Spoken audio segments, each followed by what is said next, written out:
Hello everyone, আসসালামু আলাইকুম। আমি মুজিবুর রহমান, আপনাদের সবাই স্বাগত জানাচ্ছি আজকে নতুন লেকচার ভিডিওতে। আজকে আমরা দেখব সফটওয়্যার ইঞ্জিনিয়ারিং এর লাস্ট চ্যাপ্টার রিকোয়ারমেন্ট ইঞ্জিনিয়ারিং। এই রিকোয়ারমেন্ট ইঞ্জিনিয়ারিং এর সঙ্গে আমরা আরো যেটা জিনিস দেখবো সেটা হচ্ছে ইউজ কেস ডায়াগ্রাম এবং ক্লাস ডায়াগ্রাম। তো চলুন শুরু করা যাক। তো ফার্স্ট আমরা দেখবো যে রিকোয়ারমেন্ট ইঞ্জিনিয়ারিং জিনিসটা কি। যে requirement engineering is a process of defining, documenting and maintaining software requirements. এই রিকোয়ারমেন্ট ইঞ্জিনিয়ারিং এর মাধ্যমে আমরা একটা সফটওয়্যারের বিভিন্ন ধরনের রিকোয়ারমেন্টগুলো ডকুমেন্ট করতে পারি, ডিফাইন করতে পারি এবং মেইনটেনেন্স যে প্রসেসগুলো সেগুলোকেও আইডেন্টিফাই করতে পারি। It ensures that the final software products meets the needs of stakeholders by systematically capturing, analysing and validating requirements. অর্থাৎ এটাকে কি কি কি এনশিওর করে যে আমাদের যে সফটওয়্যারটা আমরা বানাচ্ছি সেটা তার মানে ক্লায়েন্টের বা ইউজারের যে নিডসগুলো সেগুলোকে ফুলফিল করছে কিনা, এবং সেটাকে সিস্টেমেটিক্যালি ক্যাপচার করা যায়, অ্যানালাইজ করা যায়, ভ্যালিডেটিং চেক করা যায়, এই কাজগুলো করা যায় রিকোয়ারমেন্ট ইঞ্জিনিয়ারিংয়ের সাহায্যে। Requirement engineering is crucial for successful software development. অর্থাৎ এটা সাকসেসফুল সফটওয়্যার ডেভেলপমেন্টের ক্ষেত্রে খুবই গুরুত্বপূর্ণ। It ensures that the software meets user expectations expectations, reduce risk and prevent costly changes later in the development life cycle। অর্থাৎ এটা কি আরো কি এনশিওর করে যে ইউজারের যে এক্সপেকটেশনগুলো আছে সেগুলোকে সে ফুলফিল করতে ট্রাই করে। তারপর যে রিস্কগুলো থাকে একটা সফটওয়্যার মানে ড্যামেজ হওয়ার, সেগুলো থেকে সেগুলোকে সে রিডিউস করে। এবং তার ডেভেলপমেন্ট লাইফ সাইকেলে যদি কোনো ধরনের চেঞ্জেস দরকার হয়, সেখানে যেটা কস্ট খরচ হয় সেই কস্টটা কতটা কম আহ, খরচে সেটা করা যায় সেটাকেও সে এনশিওর করে। এখন আমরা দেখব ফেজেস অফ রিকোয়ারমেন্ট ইঞ্জিনিয়ারিং। এখানে ফেজেসগুলো হচ্ছে requirement elicitation, requirement analysis, requirement specification, requirement validation আর রিকোয়ারমেন্ট ম্যানেজমেন্ট। তো রিকোয়ারমেন্ট ইক্লিটেশন হচ্ছে identify needs and gather requirements for stakeholders. অর্থাৎ একটা স্টেক হোল্ডার্সদের থেকে তাদের যে নিডসগুলো সেগুলো বা তাদের যে রিকোয়ারমেন্টগুলো সেগুলোকে আইডেন্টিফাই করতে হবে এবং সেগুলোকে গ্যাদার করতে হবে। এটা হচ্ছে ফার্স্ট ফেজ। সেকেন্ড ফেজ হচ্ছে requirement analysis, identifying conflicts, feasibility and constraints. অর্থাৎ আমাদের যে কনফ্লিক্টগুলো হতে পারে বা ফিজিবিলিটি বা কনস্ট্রেন্টসগুলো এগুলোকে অ্যানালাইজ করতে হবে এই ধাপে। 3 নম্বর যেই ফেজটা সেটা হচ্ছে রিকোয়ারমেন্ট স্পেসিফিকেশন। এখানে কি করা হয়? Documenting requirement in software requirement specification বা SRS, define functional and non functional requirement clearly. অর্থাৎ আমাদের যেই সফটওয়্যার রিকোয়ারমেন্টগুলো আছে সেগুলোকে স্পেসিফাইজ করে ডকুমেন্টের আওতায় আনতে হবে। এবং এখানে আরও একটা জিনিস ক্লিয়ার করতে হবে, সেটা হচ্ছে আমাদের ক্লায়েন্টের থেকে যে সেটা কি ফাংশনাল রিকোয়ারমেন্ট এবং তার নন ফাংশনাল রিকোয়ারমেন্টগুলো আমাদেরকে এই স্টেজে স্পেসিফাইজ করে নিতে হবে একটা সফটওয়্যারকে রেডি করার জন্য। আর 4 নম্বর ফেজটা হচ্ছে requirement validation, checking correctness, completeness and consistency. অর্থাৎ এই ভ্যালিডেশনের পর্যায়ে কী কী করা হয় যে আমাদের যে রিকোয়ারমেন্টগুলো সেগুলো কারেক্ট আছে কিনা বা কমপ্লিট কিনা বা কনসিস্টেন্সি মেনটেন করছে কিনা, এই জিনিসগুলো এখানে চেক করা হয়। আর 5 নম্বর যে ফেজ সেটা হচ্ছে requirement management, handling requirement changes over time. অর্থাৎ কোনো রিকোয়ারমেন্ট যদি চেঞ্জ হয় সেক্ষেত্রে এই ফেজে সেটাকে হ্যান্ডেল করা হয় এবং সেই চেঞ্জেসগুলো যাতে কম খরচে করা যায় সেটাও কিন্তু এখানে এনশিওর করা হয়। এখন আমরা দেখব types of software requirements. Software requirements mainly 2 ধরনের, একটা হচ্ছে ফাংশনাল রিকোয়ারমেন্ট আর একটা হচ্ছে নন ফাংশনাল রিকোয়ারমেন্ট। ফাংশনাল রিকোয়ারমেন্ট আমাদের কি ডিফাইন করে? Define what the system should do. অর্থাৎ সিস্টেমের কি করতে হবে সেটা হচ্ছে ফাংশনাল রিকোয়ারমেন্ট, মানে কোর ফাংশনালিটিস যেগুলো সেগুলো হচ্ছে ফাংশনাল রিকোয়ারমেন্টের আওতায় পড়বে। যেমন ধরেন এখানে একটা এক্সাম্পল দেওয়া আছে, the system must allow users to reset their password. অর্থাৎ হতেই পারে একজন ইউজার তার পাসওয়ার্ড ভুলে গেছে, তাকে অবশ্যই একটা সিস্টেমে পাসওয়ার্ডকে রিসেট করার অপশন দিতে হবে। এটা হচ্ছে ফাংশনাল রিকোয়ারমেন্ট। আর নন ফাংশনাল রিকোয়ারমেন্ট হচ্ছে define system quality attributes like performance, security and usability. অর্থাৎ এটা নন ফাংশনাল রিকোয়ারমেন্ট কোনগুলো? যে পারফরমেন্স কেমন হচ্ছে, তার সিকিউরিটি কেমন, ইউজাবিলিটি কেমন, এই জিনিসগুলো নন ফাংশনাল রিকোয়ারমেন্ট। যেমন একটা এক্সাম্পল এখানে আছে, the system should response within 2 seconds. অর্থাৎ একটা সিস্টেমে আমরা কোনো একটা কাজে যদি অনেকক্ষণ টাইম ওয়েস্ট হয় সেক্ষেত্রে কিন্তু সেটা ইফেক্টিভ না, তাই না? আমাদেরকে সিস্টেমটা এমনভাবে বিল্ড করতে হবে যেন সেটা রেসপন্সটা 2 সেকেন্ড বা তারও কম টাইমের মধ্যে একজন ইউজারের সামনে সেই রেসপন্সটা উপস্থাপন হয়। এখন আমরা দেখব সফটওয়্যার রিকোয়ারমেন্ট স্পেসিফিকেশন বা SRS. The SRS is a structured document that outlines all functional and non-functional requirements of a system. অর্থাৎ সফটওয়্যার রিকোয়ারমেন্ট স্পেসিফিকেশনগুলো একটা নির্দিষ্ট ডকুমেন্টেশন করে একটা আউটলাইন করে দেয় যে কোন ফাংশন মানে কোনগুলো ফাংশনাল রিকোয়ারমেন্ট কোনগুলো নন ফাংশনাল রিকোয়ারমেন্ট সেগুলো সে একটা ডকুমেন্টের আওতায় এনে দেয়। তো এখানে সফটওয়্যার রিকোয়ারমেন্ট স্পেসিফিকেশনের মধ্যে কিছু কন্টেন্ট আছে। কন্টেন্টগুলো হচ্ছে ফার্স্টে হচ্ছে ইন্ট্রোডাকশন। ইন্ট্রোডাকশনের মধ্যে কী কী থাকে যে পারপাস অফ দ্য সিস্টেম মানে সিস্টেমটা আমরা কেন বিল্ড করছি, স্কোপস অফ দ্য প্রজেক্ট মানে কী কী স্কোপ আছে প্রজেক্টটার জন্য, আর লাস্টে হচ্ছে ওভারভিউ অফ দ্য ডকুমেন্ট অর্থাৎ আমরা ওভারঅল একটা ডকুমেন্ট তৈরি করি একটা সিস্টেম বিল্ড করার আগে সেটা একটা ওভারভিউ দিয়ে থাকে। দেন সেকেন্ড হচ্ছে ওভারঅল ডেসক্রিপশন। ওভারঅল ডেসক্রিপশনের মধ্যে কী থাকে সিস্টেম পার্সপেক্টিভ, প্রোডাক্ট ফাংশন, তারপরে ইউজার ক্যারেক্টারিস্টিক্স, এই জিনিসগুলো ওভারঅল ডেসক্রিপশনের মধ্যে থাকবে। স্পেসিফিক রিকোয়ারমেন্টের মধ্যে থাকবে হচ্ছে ফাংশনাল রিকোয়ারমেন্টের মধ্যে থাকবে ফিচার্স ক্যাপাবিলিটিস এগুলো থাকবে, আর নন ফাংশনাল রিকোয়ারমেন্টের মধ্যে পারফরমেন্স সিকিউরিটি ইউজাবিলিটি এগুলো থাকবে। আর লাস্টে হচ্ছে থাকবে অ্যাপেন্ডিসিস অ্যান্ড রেফারেন্স অর্থাৎ সাপোর্টিং ডকুমেন্ট অর্থাৎ বিভিন্ন ধরনের সাপোর্টিং ডকুমেন্ট রাখতে হয় একটা সফটওয়্যার বিল্ড করার ক্ষেত্রে, যে একটা ডকুমেন্ট যদি কোনো রকমের নষ্ট হয়ে যায় সেক্ষেত্রে একটা সাপোর্টিং ডকুমেন্ট আমরা পাই। আর রেফারেন্স হিসেবে লিঙ্ক টু অ্যাডিশনাল ইনফরমেশন অর্থাৎ বিভিন্ন ধরনের সফটওয়্যারে দেখবেন বিভিন্ন ধরনের লিঙ্ক হাইপার টেক্সট করা থাকে তাই না, যে আমরা ওই লিঙ্কে ক্লিক করলে আরেকটা নিউ ট্যাবে নিয়ে যাই, এই জিনিসটা হচ্ছে যে অ্যাডিশনাল ইনফরমেশন ওখানে অ্যাড করে দেওয়া যায়। এটা হচ্ছে সফটওয়্যার রিকোয়ারমেন্ট স্পেসিফিকেশনের মধ্যে কন্টেন্টগুলো। তো এখন আমরা দেখব recent task in requirement engineering. তো এখানে আমাদের 7টা স্টেপ আছে। এই 7টা স্টেপকে মনে রাখার জন্য একটা সহজ মাধ্যম হচ্ছে I enjoy every new song very much. এটুকু মনে রাখলেই আপনারা এই 7টা স্টেজ খুব ইজিলি মনে রাখতে পারবেন। তো দেখেন I enjoy every new song very much এটা কেন ইউজ করলাম? আইতে হচ্ছে ইনসেপশন, এনজয়ের ইতে হচ্ছে ইক্লিটেশন, এভরি ইতে হচ্ছে ইলাবোরেশন, এন্থ নিউতে হচ্ছে নেগেটেশন, সঙে হচ্ছে স্পেসিফিকেশনস, ভিতে হচ্ছে ভ্যালিডেশন, আর মাছের এখানে হচ্ছে রিকোয়ারমেন্ট ম্যানেজমেন্ট মানে এমতে ম্যানেজমেন্ট রিকোয়ারমেন্ট ম্যানেজমেন্ট। তো এভাবে যদি আপনারা মনে রাখেন তাহলে আপনাদের 7টা স্টেজে মনে রাখতে খুবই ইজি হবে তাই না? আসেন এখন আমরা দেখি ইনসেপশনটা কি। ইনসেপশন হচ্ছে ask basic question to understand the problems stakeholders and potential solutions অর্থাৎ বিভিন্ন ধরনের কোশ্চেন করার মাধ্যমে একজন স্টেক হোল্ডারের থেকে প্রবলেমগুলো তার সলিউশন কী হতে পারে এই জিনিসগুলো আমরা স্পেসিফাইজ করতে পারি রিকোয়ারমেন্ট ইঞ্জিনিয়ারিংয়ে। দেন হচ্ছে ইক্লিটেশনে কী হচ্ছে gather requirements for all stakeholders using interview surveys workshop etcetera অর্থাৎ স্টেক হোল্ডার্সদের সঙ্গে ইন্টারভিউ নেওয়ার মাধ্যমে বা সার্ভে করার মাধ্যমে বা ওয়ার্কশপ করার মাধ্যমে আমরা বিভিন্ন ধরনের রিকোয়ারমেন্ট তাদের থেকে গ্যাদার করতে পারি মানে ক্লায়েন্টের থেকে। দেন থার্ড পয়েন্ট হচ্ছে elaboration analyse and model requirement অর্থাৎ আমাদের যে ডেটা ফাংশন যে বিহেভিয়ারগুলো এগুলো ইন ডিটেলস এই ইলাবোরেশনের যে স্টেজটা এখানে স্পেসিফাইজ করে নেওয়া হয়। এরপরে হচ্ছে নেগোটিয়েশন এখানে হচ্ছে resolve conflict among stakeholders and prioritise requirements অর্থাৎ এখানে যে স্টেক হোল্ডারদের মধ্যে যে কনফ্লিক্ট হতে পারে ধরেন একাধিক স্টেক হোল্ডার থাকতে পারে একটা সফটওয়্যারের ক্ষেত্রে, সেক্ষেত্রে তাদের মধ্যে কনফ্লিক্ট হতে পারে, এখানে যেটা সেটা রিসলভ করা যায় এই স্টেজে সেটা এনশিওর করা হয় এবং তাদের যে রিকোয়ারমেন্টগুলো সেখানে কোন কোন রিকোয়ারমেন্ট বেশি প্রায়োরিটি পাচ্ছে সেগুলোকেও এখানে স্পেসিফাইজ করা হয়। দেন 5 নাম্বারটা হচ্ছে specification document requirement using various means written document model use case or prototypes document রিকোয়ারমেন্টের যে জিনিসগুলো সেখানে এখানে করা হয় যে বিভিন্ন ধরনের ডকুমেন্ট হতে পারে, রিটেন ডকুমেন্ট হতে পারে, মডেল বা ইউজ কেস হতে পারে, প্রোটোটাইপ টাইপের ডকুমেন্টেশনও হতে পারে, এখানে স্পেসিফিকেশনের মধ্যে এই জিনিসগুলো করা হয়। দেন 6 নাম্বারে হচ্ছে ভ্যালিডেশন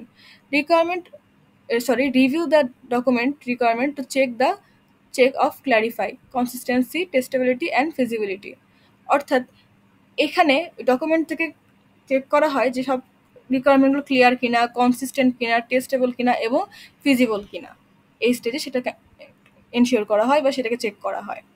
আর ৭ নাম্বার এবং লাস্ট যেই ধাপটা বা স্টেপটা সেটা হচ্ছে রিকোয়ারমেন্ট ম্যানেজমেন্ট।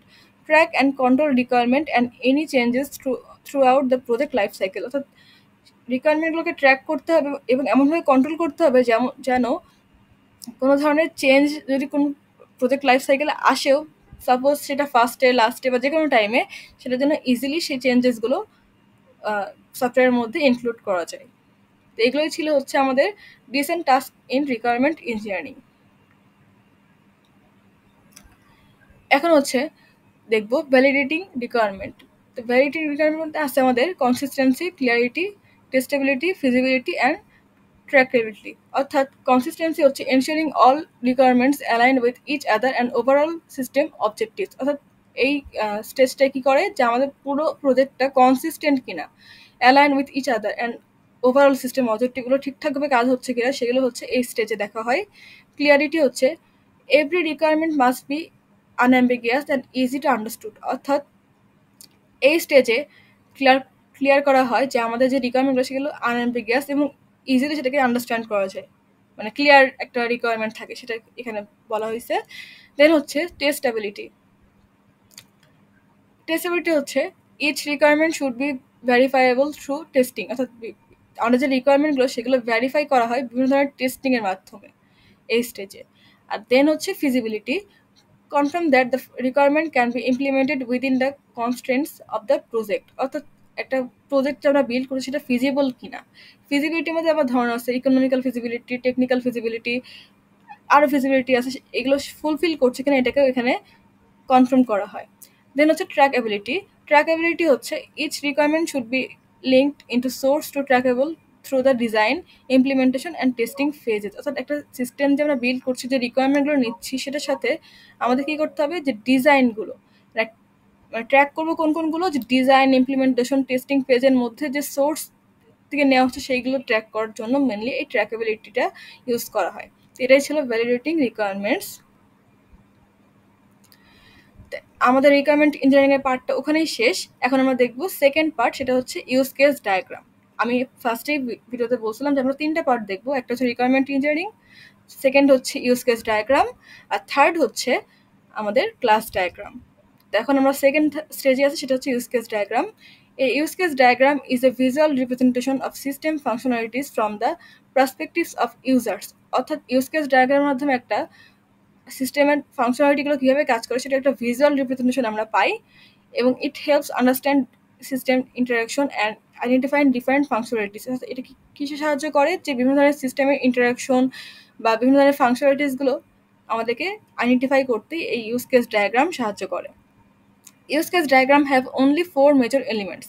এখানে 4টা মেজর এলিমেন্ট আছে, সেটা হচ্ছে the actor, the system boundary, the use case, the line. The অ্যাক্টরের মধ্যে কী আছে, that the system interact with, অর্থাৎ সিস্টেমটা কার সাথে ইন্টারাক্ট করবে সে তারাই হচ্ছে actor. The system boundary, identify and implicate the separation between actor and use cases. অর্থাৎ মানে একটা বাউন্ডারি ঠিক করে দেওয়া হয় যেটা কিনা সেপারেট করে দেয় যে কারা অ্যাক্টর আর কোনটা হচ্ছে ইউজ কেস। এটাকে সেপারেট করার জন্য সিস্টেম বাউন্ডারি ইউজ করা হয়। দেন থার্ড যে মেজর এলিমেন্ট সেটা হচ্ছে দ্য ইউজ কেস, মানে কোন পার্সপেক্টিভে আমরা এটাকে ইউজ করছি। এখানে হচ্ছে service that the system know how to perform. অর্থাৎ ইউজ কেস বলতে সিস্টেমকে বোঝানো যে তার কোন সার্ভিস দেওয়া লাগবে এবং সেটা কীভাবে পারফর্ম করা লাগবে, কে সেটাকে অ্যাক্সেস করতে পারবে, এই জিনিসগুলো। আর লাস্ট হচ্ছে the lines that represent relationship between these elements. অর্থাৎ আমাদের যে অ্যাক্টর এবং যে ইউজ কেসগুলো তাদের মধ্যে যে রিলেশনশিপগুলো থাকবে বা কে কোনটা অ্যাক্সেস হবে, কার সাথে কে কানেক্টেড থাকবে, এগুলোকে বোঝানোর জন্য এই লাইনটাকে ইউজ করা হয়। তো ইউজ কেস ডায়াগ্রাম কিন্তু আমরা সিস্টেম অ্যানালিসিস এন্ড ডিজাইনেও পড়ে আসছি। তো এখানে এখন আমরা দেখব যে ওয়াই ইউজ, মানে আমরা কেন ইউজ কেস ডায়াগ্রাম, মানে কেন ইউজ ডায়াগ্রামটা আমরা ইউজ করব। Helps in understand user interaction, অর্থাৎ ইউজার ইন্টারাকশনকে বোঝার জন্য আমরা এটাকে ইউজ করব। আইডেন্টিফাইজ ফাংশনাল রিকোয়ারমেন্ট ক্লিয়ারলি, অর্থাৎ ফাংশনাল রিকোয়ারমেন্টগুলো ক্লিয়ার থাকার জন্য এটাকে ইউজ করব, মানে ইউজ কেস ডায়াগ্রামকে। Assist in system design and documentation, অর্থাৎ সিস্টেমের যে ডিজাইন এবং ডকুমেন্টেশনের মধ্যে এই ইউজ কেস ডায়াগ্রামটাকে রাখলে আমাদেরকে বুঝতে ইজি হবে যে কোনগুলো হচ্ছে আমাদের ফাংশনালিটিস কোনগুলোর সাথে করে কার সাথে কার ইন্টারাকশন হবে, এই কাজগুলো আমাদের বুঝতে ইজি হবে।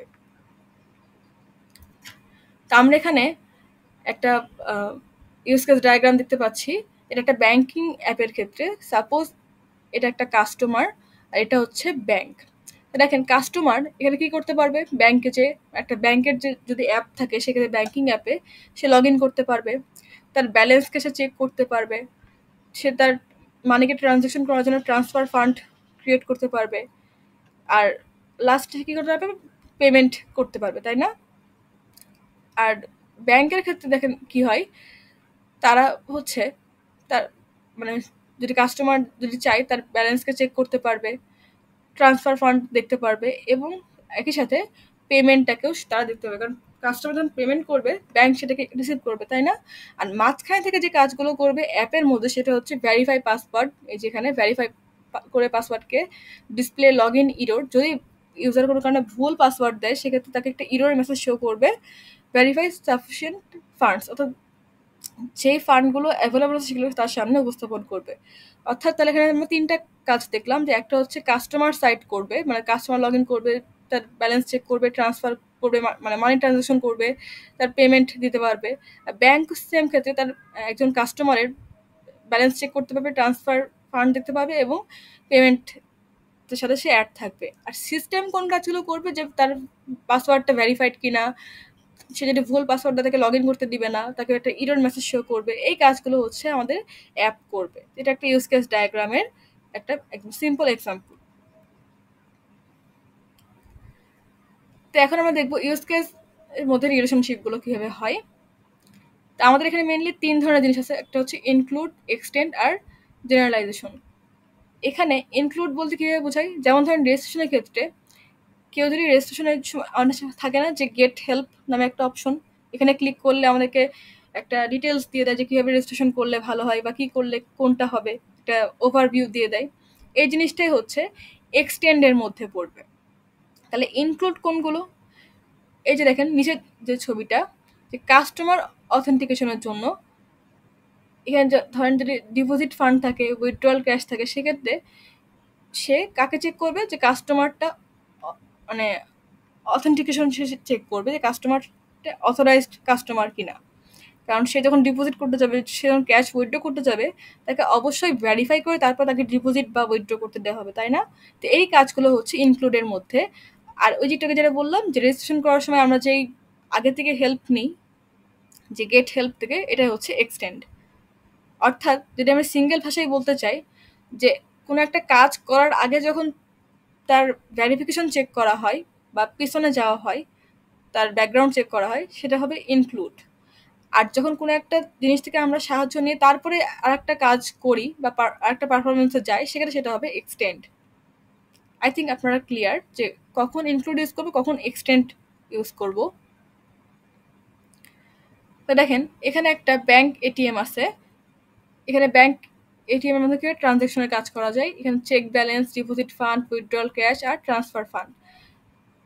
দেখেন এটিএম হেল্প যদি একজন কাস্টমার ক্লিক করে, সেক্ষেত্রে তাকে কি হবে, এক্সটেন্ড কিওয়ার্ড দিয়ে এটাকে এটিএম ট্রানজ্যাকশনের সাথে ইনক্লুড, মানে এক্সটেন্ড কিওয়ার্ড দিয়ে কানেক্ট করা হবে।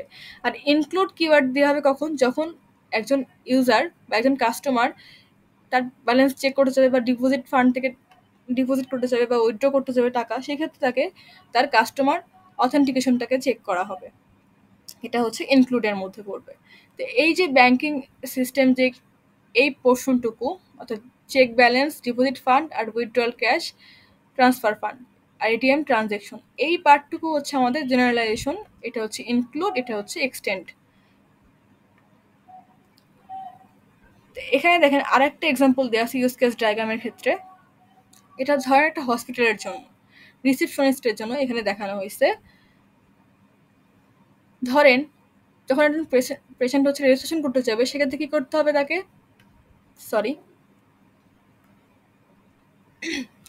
তখন তাকে দেখতে হবে যে স্ক্যাজুয়াল পেশেন্ট অ্যাপয়েন্টমেন্ট, এগুলোকে তার মানে আওতায় আনতে হবে, যে কোন কোন পেশেন্ট কখন হচ্ছে অ্যাপয়েন্টমেন্ট নিচ্ছে, সেগুলো একটা স্ক্যাজুয়াল করা।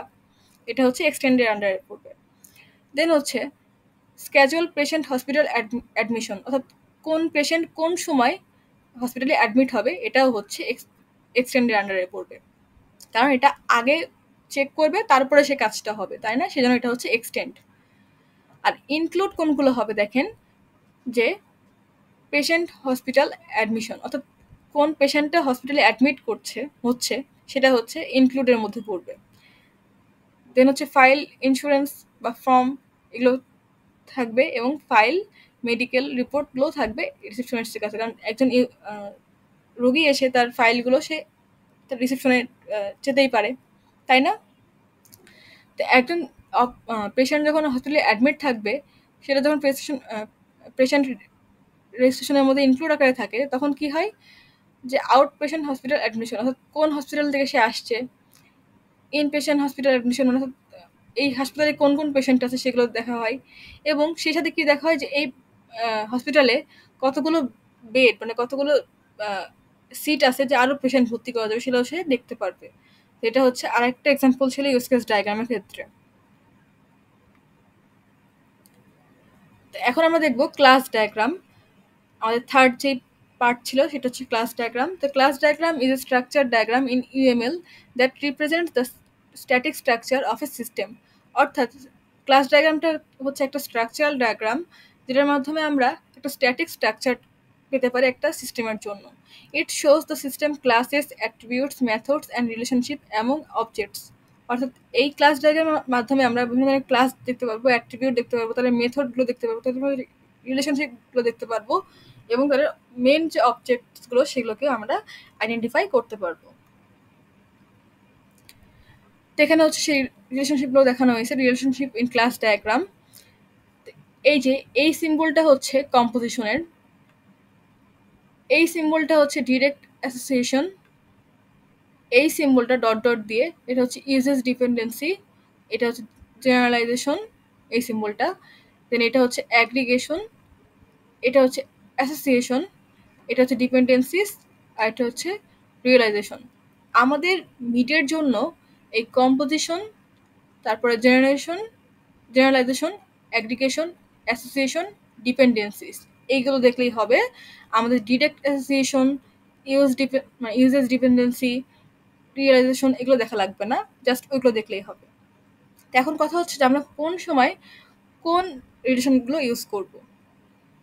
যদি আমাদের হ্যাজ রিলেশন টাইপ থাকে, যে এটার সাথে একটা রিলেশন আছে হ্যাজ ক্যাটাগরির, সেক্ষেত্রে আমরা দুইটা রিলেশন ইউজ করতে পারবো, সেটা হচ্ছে অ্যাগ্রিগেশন অ্যান্ড কম্পোজিশন। অ্যাগ্রিগেশনের মধ্যে হচ্ছে উইক হ্যাজ মানে সেটা উইক পার্ট, সেই ক্ষেত্রে যেমন ধরেন এখানে দেখা আছে part can exist without whole, অর্থাৎ একটা হোল সিস্টেম ছাড়াও এটা এক্সিস্ট করতে পারে। একটা এক্সাম্পল যদি দিই, সেক্ষেত্রে হচ্ছে কারের ইঞ্জিন কিন্তু সেপারেট করা যায় কার থেকে, তাই না? তো এই জন্য এক্ষেত্রে আমরা সেখানে অ্যাগ্রিগেশনটাকে ইউজ করবো, কারণ এটা উইক পার্ট, মানে এমন না যে আমরা ইঞ্জিনকে সেপারেট করলে কার পুরোপুরি নষ্ট হয়ে যাবে, এমন না, এটাকে কিন্তু আবার চেঞ্জ করা যায়। এখন আমরা দেখব আমাদের যে হ্যাজ রিলেশনশিপের সেকেন্ড যেই রিলেশনশিপটা সেটা হচ্ছে কম্পোজিশন। আমরা অ্যাগ্রিগেশন ইউজ করবো যখন উইক হ্যাজ থাকবে, যখন স্ট্রং হ্যাজ থাকবে তখন আমরা কম্পোজিশনটাকে ইউজ করব। Part can not exist without whole, অর্থাৎ এই মানে এমন একটা পার্ট যেটা কিনা পুরো জিনিসটা ছাড়া সম্ভব না। যেমন এখানে একটা এক্সাম্পল আছে, হাউস আর রুম। এখন দেখেন room can not exist without house, তাই না? রুম কিন্তু হাউস ছাড়া সম্ভব না, রুমের মধ্যেই কিন্তু মানে হাউসের মধ্যে কিন্তু রুম থাকে, তাই না? এই জিনিসটাই হচ্ছে স্ট্রং হ্যাজ বোঝাইছে। এখন আমরা দেখবো জেনারেলাইজেশন। এখানে হচ্ছে ইজ এ রিলেশন ক্যাটাগরি টাইপের বোঝাচ্ছে। যে জেনারেলাইজেশন কীভাবে বুঝবো আমরা, যে ইনহেরিটেন্স আমরা পড়ে আসছিলাম জাভাতে, তাই না? জাভাতে সি প্লাস প্লাসে যে one class is type of another, মানে একটা ক্লাসের টাইপ যদি অন্য ক্লাস হয় সেক্ষেত্রে আমরা জেনারেলাইজেশনটাকে ইউজ করব। যেমন এক্সাম্পল হিসেবে ডগ আর এনিমেল কথা যদি চিন্তা করি, যে এনিমেল একটা যদি ক্লাস ধরি, ডগও যদি আরেকটা ক্লাস ধরি, তো ডগ কি একটা এনিমেল না? এটাই হচ্ছে জেনারেলাইজেশন, মানে একটা ইনহেরিটেন্সকে বোঝাবে। অ্যান্ড লাস্টটির হচ্ছে ইউজ টাইপের, মানে কোন কোন ক্ষেত্রে আমরা ইউজ করতে পারি, সেই ক্ষেত্রে যদি রিলেশনশিপ আমাদের ড্র করতে বলা হয় সেক্ষেত্রে আমরা ডিপেন্ডেন্সি এবং অ্যাসোসিয়েশন এটাকে আমরা ইউজ করবো। তো অ্যাসোসিয়েশন কখন ইউজ করবো? জেনারেল লিঙ্ক বিটুইন ক্লাসেস, অর্থাৎ ডক্টর পেশেন্ট, এটা একটা জেনারেল লিঙ্ক, ডক্টরের কাছে পেশেন্ট যাবে, এক্ষেত্রে আমরা অ্যাসোসিয়েশনটাকে ইউজ করব।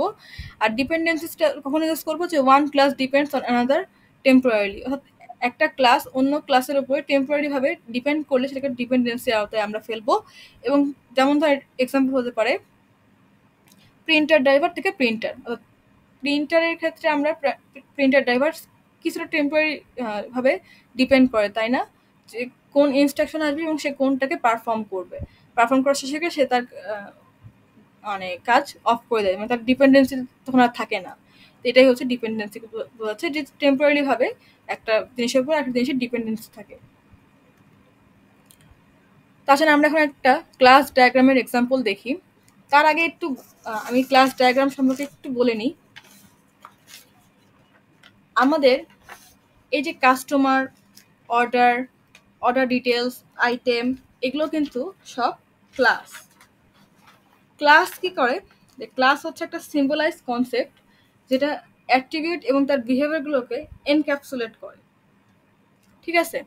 এই যে customer, order, order details, item, payment, cash, cheque, credit, এগুলো হচ্ছে ক্লাসের নাম। এর ভেতরে যে জিনিসগুলো থাকবে অর্থাৎ সেকেন্ড স্টেজে, দেখেন এখানে তিনটা স্টেজ আছে তাই না, একটা দুইটা তিনটা। ফার্স্ট স্টেজ হচ্ছে ক্লাস নেম, সেকেন্ড স্টেজ হচ্ছে অ্যাট্রিবিউট, আর থার্ড স্টেজ হচ্ছে আমাদের অপারেশন, মানে কোন কাজ করবে সেইগুলো এখানে দেখানো হয়। তো ক্লাস নেমগুলো কি করে, আমাদেরকে আইডেন্টিফাই করতে সাহায্য করে যে কোন ক্লাসের কি কাজ বা কি হচ্ছে। তারপরে অ্যাট্রিবিউট কিভাবে সাহায্য করে, অ্যাট্রিবিউট আমাদেরকে সাহায্য করে যে ক্লাসের মধ্যে এক্স্যাক্টলি কি কি জিনিস আছে বা ক্লাসকে সে রিপ্রেজেন্ট করে, যে এই জিনিস থাকলে এটা একটা ক্লাস। আর অপারেশনটা কি, যে ওই ক্লাসের মধ্যে কি কি জিনিস হচ্ছে, এগুলো হচ্ছে আমাদের অপারেশনস।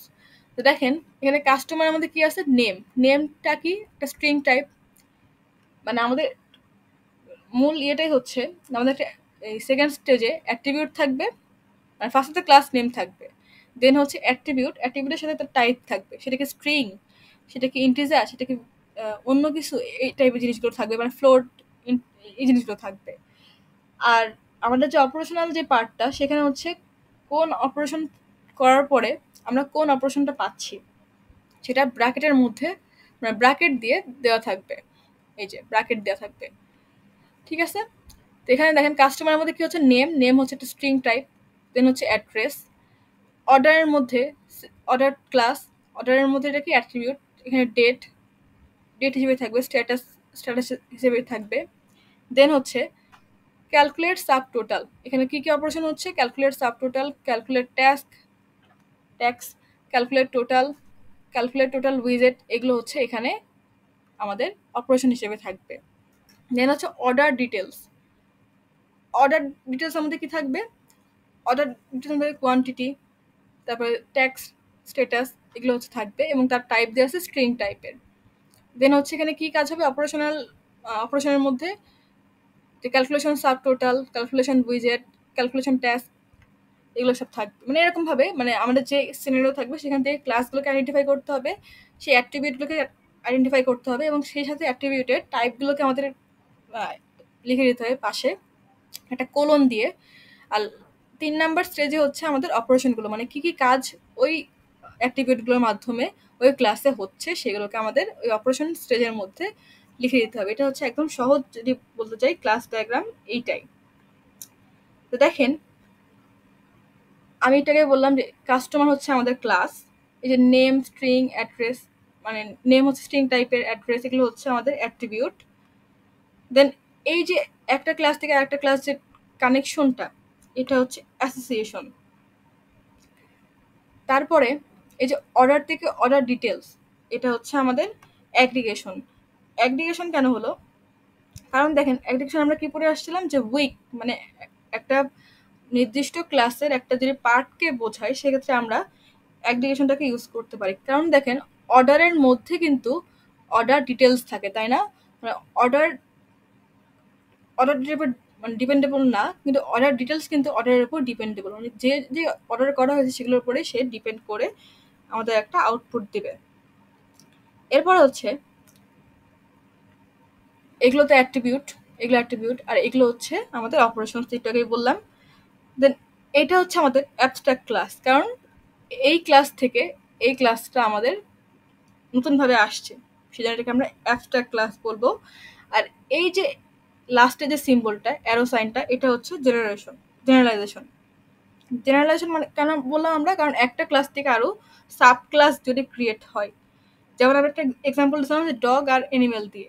দেখেন এখানে পেমেন্টের মধ্যে কি কি আছে, ক্যাশ দেওয়া যাবে, দেন সে চেক চেকিং এর অপশন থাকবে এবং ক্রেডিট দিয়েও দেওয়া যাবে। মানে এখানে দুইটা জিনিস হচ্ছে মেনলি, দুইটা জিনিসকে কি ক্যাশ দিয়ে দেওয়া যাবে এবার ক্রেডিট দিয়েও পেমেন্টটা করা যাবে। এটা হচ্ছে আমাদের জেনারেলাইজেশনের একটা এক্সাম্পল। তো আশা করি আপনারা ক্লাস ডায়াগ্রামটা বুঝতে পারছেন। তারপর যদি কার কোনো কোশ্চেন থাকে আমাকে কমেন্ট করতে পারেন। তো আজকের ভিডিওটা এই পর্যন্তই। ভিডিও দেখার জন্য ধন্যবাদ। চ্যানেলটা এখন সাবস্ক্রাইব করেন, চ্যানেলকে প্লিজ সাবস্ক্রাইব করবেন, ভিডিওতে লাইক করবেন, কমেন্ট করবেন, শেয়ার করবেন। আজকের ভিডিও দেখার জন্য ধন্যবাদ। আল্লাহ হাফেজ।